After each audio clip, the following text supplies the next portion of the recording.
On va voir ces trois parties. Comment le client achète et pourquoi il n'achète pas? Comment faire en sorte qu'il reste? Et quel système pour perdurer? C'est ça qu'on va voir aujourd'hui.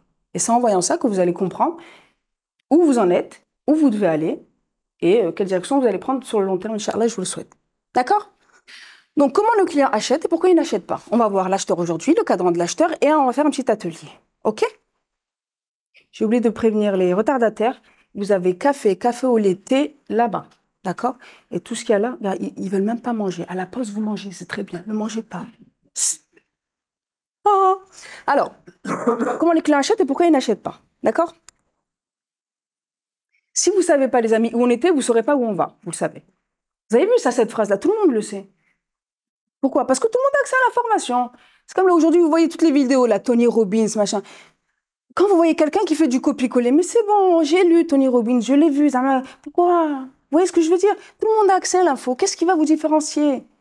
Ah non, je suis coach. Oui, je suis coach. Mais les autres aussi sont coachs. Et avant toi, il y a des meilleurs coachs. Donc, ça n'a aucun sens. Donc, aujourd'hui, vous vous rendez compte que vous êtes obligé de travailler. Et vous ne pouvez pas faire semblant, Instagram, TikTok. Et à la lumière, il y a un contre-jour. Là, ça, un petit contre-jour, ça ne marche pas. Je suis experte.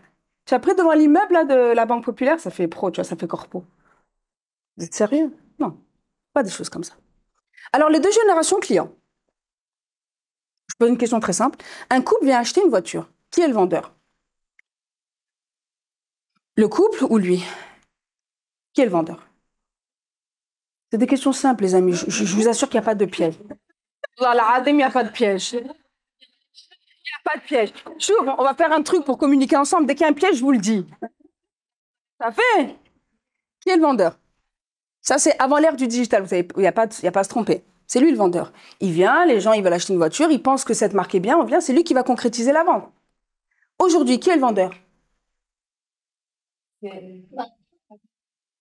C'est la tablette. La tablette. La tablette. C'est-à-dire que eux, quand ils vont acheter leur voiture, ils ont fait tout le benchmark sur la tablette. Quand ils arrivent sur place, ça va être une confirmation ou une affirmation. Soit ils rentrent, soit ils sortent. Soit ils payent, soit finalement le vendeur, c'est un abruti, je vais ailleurs. C'est ça, hein, la réalité des choses. On est d'accord, hein? C'est comme ça que vous avez acheté la voiture à votre femme ou pas? Non. C'est elle qui a choisi, c'est elle qui a acheté et tout. C'est très bien. D'accord? Donc, avant le digital, une vente se faisait car le vendeur vendait correctement. Logique.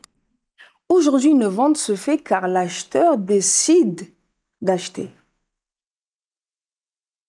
Une vente se fait car l'acheteur décide d'acheter. Parti trop loin, on revient. Donc, le monopole d'une vente est passé du vendeur à l'acheteur. Et si vous ne savez pas comment le client achète, vous ne saurez pas pourquoi il n'achète pas et comment vendre. Ça donne ça. Il y a partir de où tu vas. Si vous savez comment le client achète, vous saurez comment vendre et pourquoi il n'achète pas. C'est aussi simple que ça. C'est pour ça que ça, c'est fondamental. Alors, comment le client achète? Je reviens à Jariak. Pressez moi.